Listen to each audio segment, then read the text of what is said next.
Hello student, आज हम लोग कक्षा 9 हिंदी रहीमदास का दोहा इस लेसन को पढ़ते हैं। हम देखते हैं रहीमदास का जो दोहे हैं इसमें दोहा छंद है।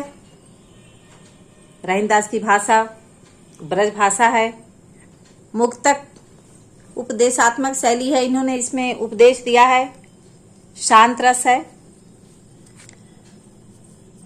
हम देखते हैं, व्याख्या देखते हैं। जो रहीम उत्तम प्रकृति का कर सकत कुसंग, चंदन विष व्यापत नहीं लिपटे रहत भुजंग।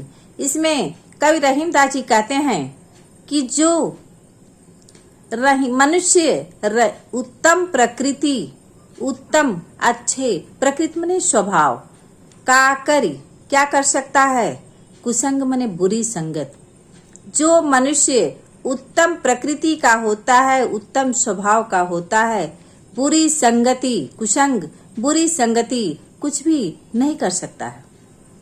जिस प्रकार चंदन विष व्यापत नहीं, जिस प्रकार चंदन विष व्यापत नहीं, उसमें विष जो है व्यापता नहीं है। लिपटे रहत भुजंग, सर्प जो है उसे हमेशा लपेटे रखता है। अर्थात चंदन जो है के वृक्ष को सर्प हमेशा लपेटे रखता है, लेकिन चंदन का वृक्ष विषैला नहीं होता है, विष का उसके ऊपर कोई प्रभाव नहीं पड़ता है। उसी प्रकार उत्तम स्वभाव वाले व्यक्तियों को बुरी संगति, उत्तम स्वभाव वाले मनुष्यों पर बुरी कुसंग का, बुरी संगति का प्रभाव नहीं पड़ता। आगे देखते हैं। रहीमन प्रीति सराहिए मिले होत रंग दून। रहीमदास जी कहते हैं, इसमें इन्होंने सच्चे प्रेम के प्रभाव का वर्णन किया है कि सच्चा प्रेम क्या होता है।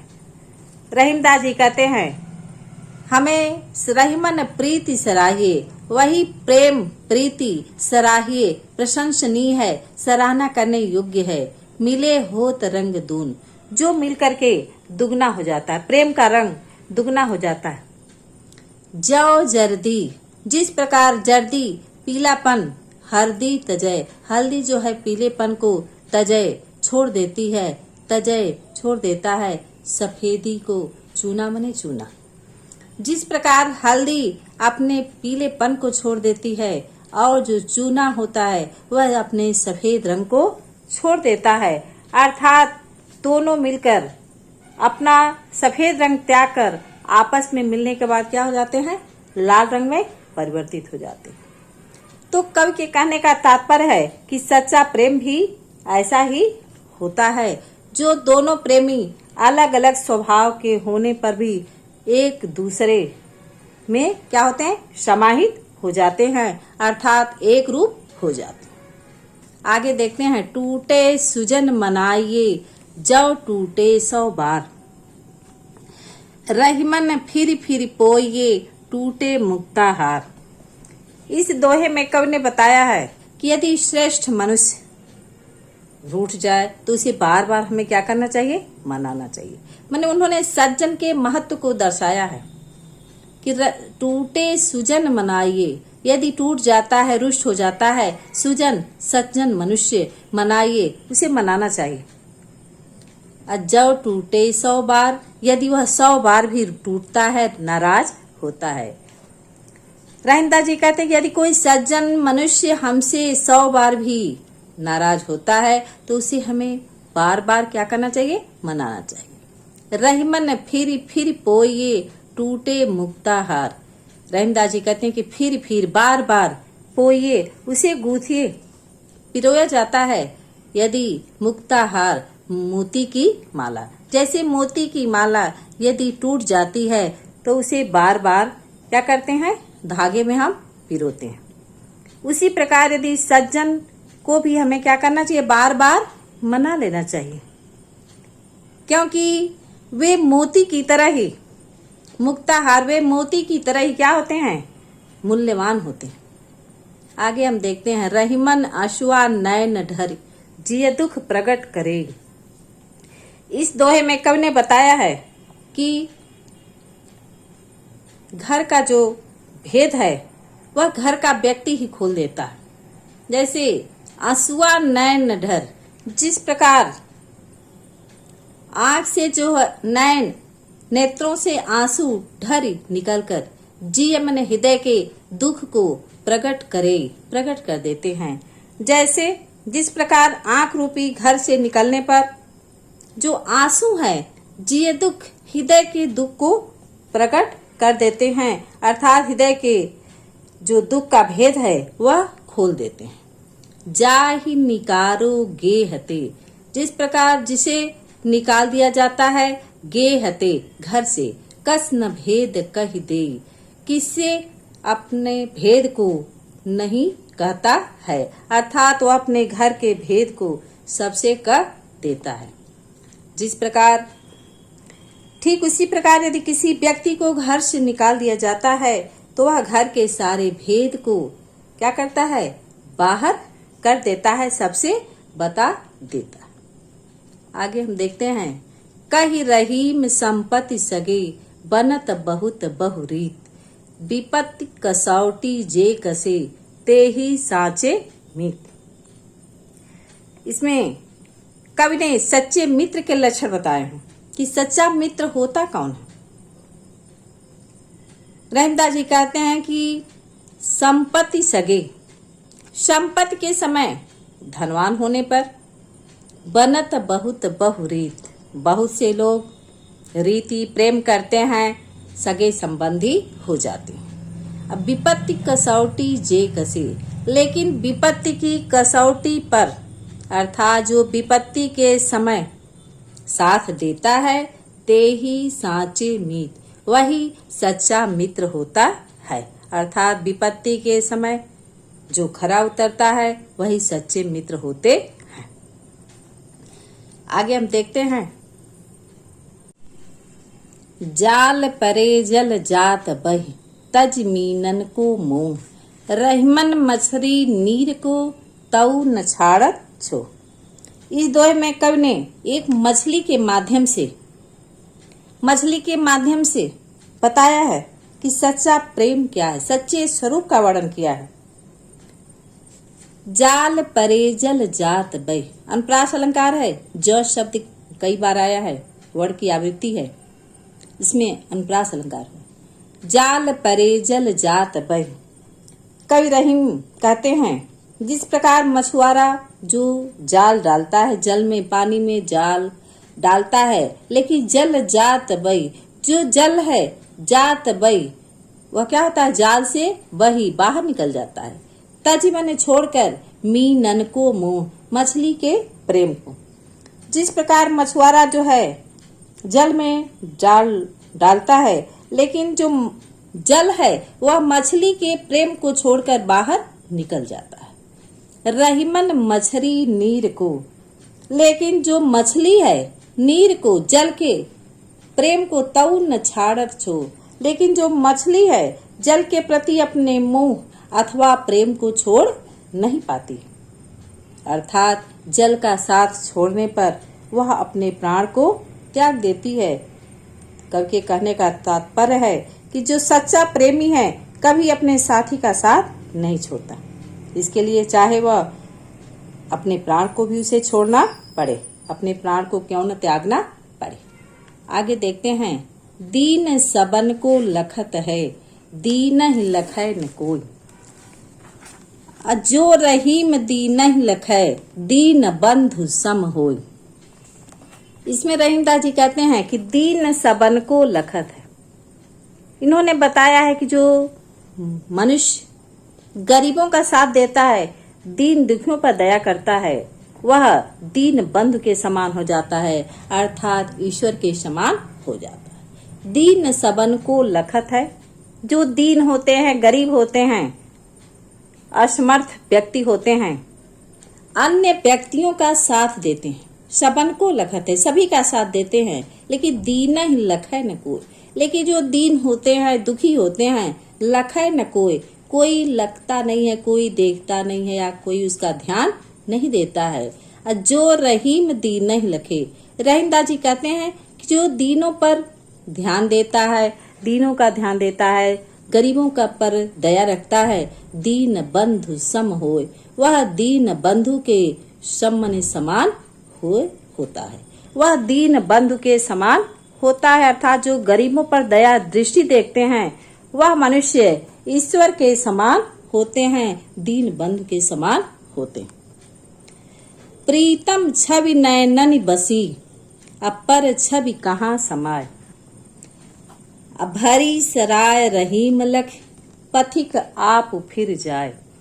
इसमें दोहे में कवि बताते हैं कि जो ईश्वर रूपी प्रियतम है, ईश्वर है, उससे यदि हम प्रेम करते हैं, उसकी इच्छा भी, उसका सौंदर्य या उससे यदि हम प्रेम करते हैं, मोह करते हैं, तो हमारे हृदय में, हमारे नेत्रों में अन्य के लिए स्थान नहीं होता है।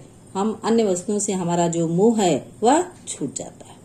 प्रीतम छवि नयनन बसी, जिस प्रकार मेरे नेत्रों में ईश्वर रूपी प्रियतम का छवि सौंदर्य जो है बसी समाया है, पर छवि कहाँ समाए, तो उसमें जो है उस सौंदर्य को पाने के पश्चात दूसरे का सौंदर्य स्थान नहीं पा सकता।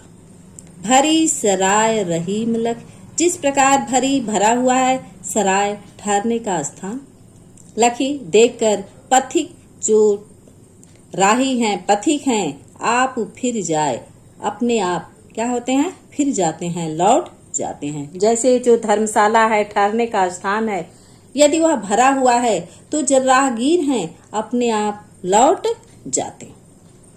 आगे हम देखते हैं, रहीमन धागा प्रेम का, मत तोड़ेउ चटकाए। टूटे से फिर ना जुरे, जुरे गांठ पर जाए। इस दोहे में उन्होंने बताया है जुरे गांठ पर जाए, क्या होता है, गांठ पड़ जाती है। रहीमदास जी बताना चाहते हैं कि प्रेम क्या है, प्रेम रूपी जो प्रेम संबंध है, हमारा जो प्रेम है, रिश्ते हैं, प्रेम संबंध है, उसे हमें संभाल कर रखना चाहिए। कहते हैं कि प्रेम रहीमन धागा प्रेम का, प्रेम रूपी धागे को, रूपक अलंकार है, प्रेम रूपी धागे को मत तोड़े चटकाए, चटका कर अर्थात झटक कर उसे तोड़ना नहीं चाहिए। टूटे से फिर ना जुड़े, यदि प्रेम संबंध टूट जाता है तो फिर ना जुड़े, वह फिर से जुड़ता नहीं है। एक बार यदि टूट जाता है तो वह फिर से जुड़ता नहीं है। जुड़े गांठ पड़ जाए, यदि जुड़ता है तो गांठ पड़ जाती है, उसमें गांठ पड़ जाती है। उसी प्रकार मतलब प्रेम संबंध भी एक बार यदि टूट भी जाता है तो जुड़ता नहीं है, यदि जुड़ता है तो पहले जैसा प्रेम नहीं रहता।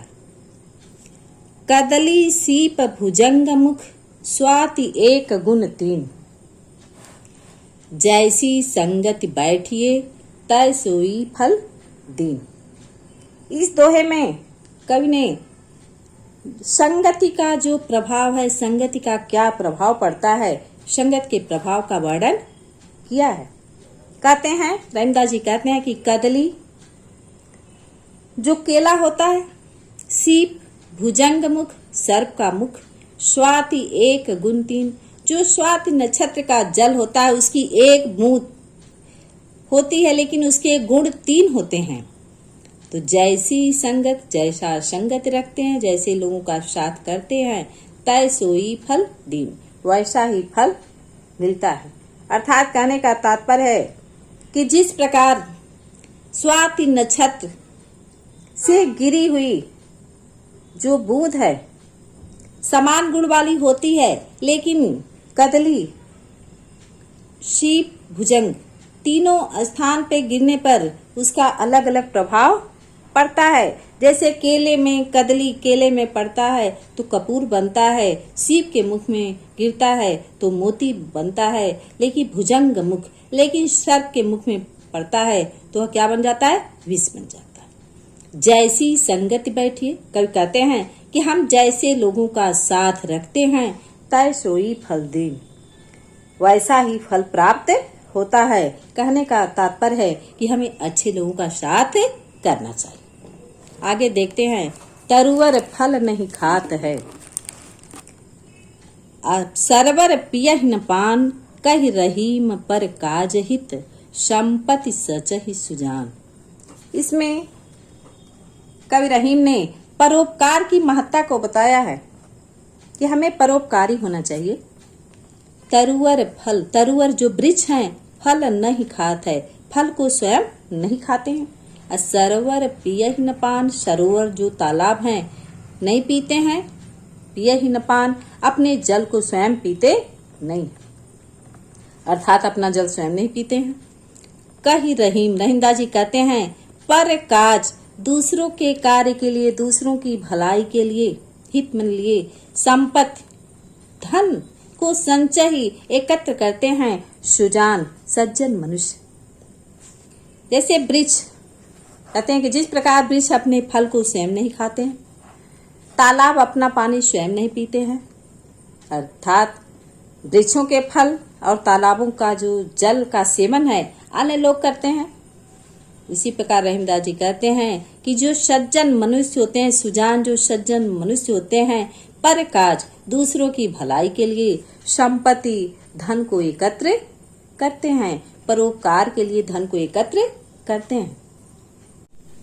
आगे देखते हैं, रहीमन देखि बड़ेन को, लघु न दीजिए डारी, जहाँ काम आवे सुई, कहा करे तलवार। इसमें रहीमदास जी